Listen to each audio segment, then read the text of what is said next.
My Lords, to what problem is this bill a solution? It should be the first question we ask of every piece of legislation. And not for the first time, I find that I'm the only person, so far at least, who's asked it. Here we are, as a revising chamber, conceived as a check on the necessary radicalism of the popularly elected chamber. It's precisely our job to uphold the principles of proportionality and propriety and property. As my noble friend Lord Goodman says, yes, of course, people are going to be angry about individual market failures now, but it's our job to foresee that their anger will be all the stronger when there are worse failures, as assuredly there will be, once the entire business is taken into state regulation. So, I ask again, to what problem is this a solution? Are we facing national bankruptcy as a result of the terrible failure of football? On the contrary. Every speaker so far has acknowledged the success of English football. The Minister called it our greatest cultural export. I understand that not only is the Premier League the most watched in the world, but the sixth most watched is the English Football League, and they are the first and second in terms of takings at the gate. Right? So to what problem is this a solution? There are plenty of things that really do need reform. We have a civil service that has stopped bothering to come up, to show up at the office since the pandemic. We have a healthcare system that is delivering fewer and fewer procedures despite getting bigger and bigger budgets. And yet we seem to be going after all the things that work.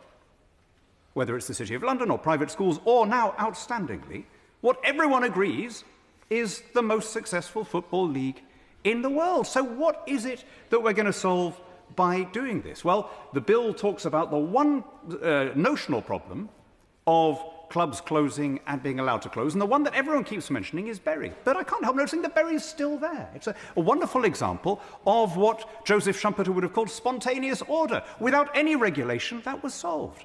Now, can you be absolutely certain that with the full force of coercive law, you will have improved that situation and you'll have made it more likely that you wouldn't have had the investment to come back? I used to work at I still write a column for the Sunday Telegraph, as did my colleague Lord Goodman for a while, and we had a former colleague there, now sadly deceased, Christopher Booker, who had the wonderful phrase, using a sledgehammer to miss a nut. And I'm afraid this is exactly what I can see this legislation doing. It's not going to succeed in its declared notional goal, but my word, it's going to have a lot of unintended and unforeseen secondary consequences. Who has ever known a regulator to say, actually, our job is done, we're going to dissolve ourselves? Or even, do you know what, we're probably doing a little bit too much, let's take a step back. Has there ever been an example of any regulator that has volunteered to relinquish its power? Once this one gets going, who can say for sure that we're not going to have gender quotas and net zero policies and ticket price fixing and any manner of things beyond the remit originally foreseen, because that is what regulators do. So one more time, what is the terrible crisis that is so severe that it justifies bringing in a measure of this magnitude? I have to say I was very impressed last week during questions by the responses of the noble lady, the Minister, Baroness Twyford, because those who were here will remember there was a debate about boxing and about male-presenting boxers in female boxing rings.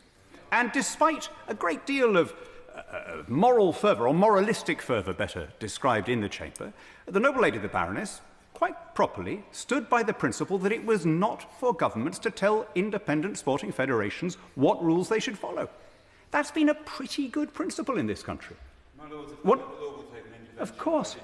That it was about two rival bodies who had different definitions of what they were, one of which was corrupt. Nonetheless, the principle surely applies that these bodies, whether they are for boxing, football or anything else, exist to serve their members. And they've done so extremely well. It's something that sets us apart from a lot of other places in the world without needing state regulators. It wouldn't occur to somebody setting up a sporting federation now to go to the government for a licence. And I have to say that is in keeping with our common law traditions. It's in keeping with the principle of free contract and property. And it's in keeping with the history and temper of this country. So let's not abandon what should be those core principles that have served us extremely well. Let's defend the freedom of private organisations that have never asked the government for a penny in support to do what they do well. Let's not intervene in something that is working extremely successfully. It's a very basic principle, often attributed to Edmund Burke. I think you can trace it all the way back to Confucius, but I'm going to express it in the words of the third Viscount Falkland, a Civil War royalist who, if he wasn't exactly the first Tory, may be said reasonably, I think, to be the forerunner, let's say the morning star of Toryism. If it is not necessary to change, it is necessary not to change.